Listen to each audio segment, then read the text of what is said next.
to step out of the Big 12 for a minute. I was at Baylor Ballpark on Sunday when I saw the video come up on my Twitter feed of Juwan Howard getting a little angry with the Wisconsin head coach and throwing hands. So we saw what happened there. It got plenty of attention. Did the Big Ten get it right with their suspension of Juwan Howard for the final 5 games of the regular season? I'm going to say they should have suspended him for the rest of the year, postseason, everything. I mean, I don't even know if they're a bubble team right now. I think they're 14-10, but that was pretty bad. I mean, that should not happen at all. And if his fist was closed instead of open, the hand was open, I think it would have been fired if the fist was closed. To me, he was that close to being fired in my mind. I don't know. What do y'all think? I was kind of blown away by the 5-game suspension. They're suspended for the rest of the regular season, and but I get it. And then people were saying like you said, John, that maybe it should have just been for the rest of the regular season. I mean, I don't know how these guys don't go off all the time and have these little situations happen. I mean, you remember what was it like? John Calipari and John Chaney in a post-game presser one time. Yeah. I remember that. When Calipari was at UMass and John Chaney comes in there, and I think I'm getting the parties right on that one. Mm-hmm. Yeah. But and gosh, and that was before the social media age. Can you imagine all the angles that they would have had on it? If you went back, or if that had happened now. I mean, there is so much emotion wrapped up in this stuff that I don't know how this stuff doesn't happen more often. I don't know. I mean, I don't know what's going to happen with Juwan Howard. They're only 3 years into him being the coach there, I think. That sounds maybe about 2. Right. Yeah, that's about right. They were good last year. He was hired in 19. They're mediocre this year. Huh? They were good last year. They're mediocre this year. Yeah. So I don't know. I mean, and I also have to kind of take a step back from the argument, because back in the 90s, I was a Duke fan, and Duke went head up against those Fab Five teams, and I was not pulling for the Fab Five teams, right? And Juwan Howard of that bunch was the easiest to not like. You are such a contrarian. Only you would like Leitner in there. God. No, I love everybody hated Duke. Everybody hated Duke. No, but I didn't love Leitner, but I love Thomas Hill and Grant Hill. They were some of my favorite players to watch. Well, all right. I'm going to weigh on this.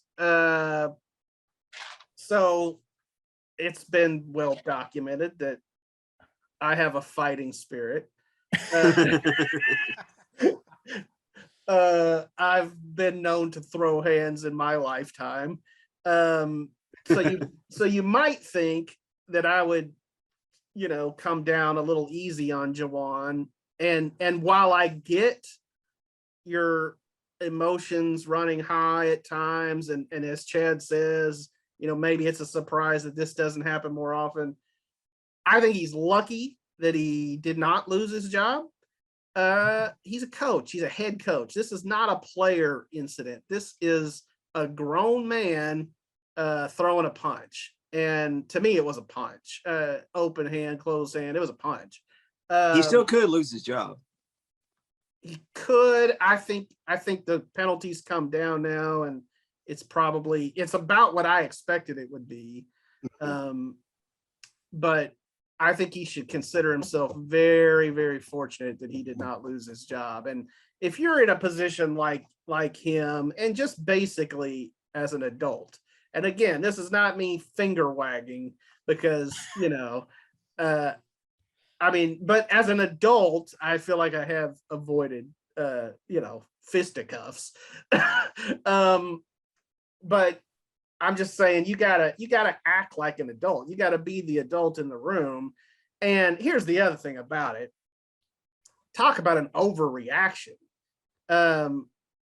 I think his team was pressing late in the game, and the Wisconsin coach calls timeout so he can talk to his guys about how to handle the press. And I want to say Michigan was up enough where they didn't need to press. And Howard got ticked because the other coach called a timeout. Who freaking cares? I mean, it's their prerogative. They can call timeout whenever they want. I used to get so frustrated at Kim Mulkey when she would get frustrated at the other team for when they took their starters out of the game. Who cares? I mean, they coach their team, you coach yours. And I think it was a gross overreaction by Juwan Howard. Now, point of order and a question. Wisconsin was up in that game by a lot. Okay. Well, Wisconsin was up. I messed up some of the facts there, but I still stand by. No. But then my question to you is, what do you think of the narrative that Juwan Howard didn't understand the rule that if you call timeout in that situation, then you reset the 10-second clock on backcourt violation. And so he misunderstood Bo Ryan's intention. I mean, not Bo Ryan, Wisconsin coach's intention for calling timeout there. Well, again, there's going to be confusion sometimes in games. There's going to be misunderstandings, but that doesn't mean you need to go flying off the handle. I did see a great tweet from Steven Simcox, who used to work here at 1660 here in town. He had a tweet that said, well, those Fab Five guys have always had a little bit of problems with timeouts. Oh gosh. I thought that was well played, and That's a zinger. Steven Simcox credit for that tweet. That's a good one. Yeah,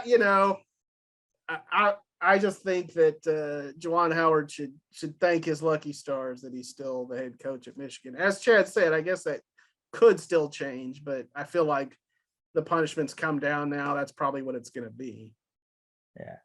So anyway, good stuff. Good lively talk. We will try not to break out into any fisticuffs here on the podcast, but Brice, you and I have never got into a fist fight, so that's a win, I guess. That's beating the odds. We haven't, nor have John and I. I feel like John's kind of more of a pacifist. He comes from the '60s. The peace. He's just an old hippie. Yeah, but Peace bros. We've all had John. Your fingers are out of camera, though. We can't tell if you're making the peace sign or flipping us off. All right. Peace, bro. Good stuff. Thanks, guys.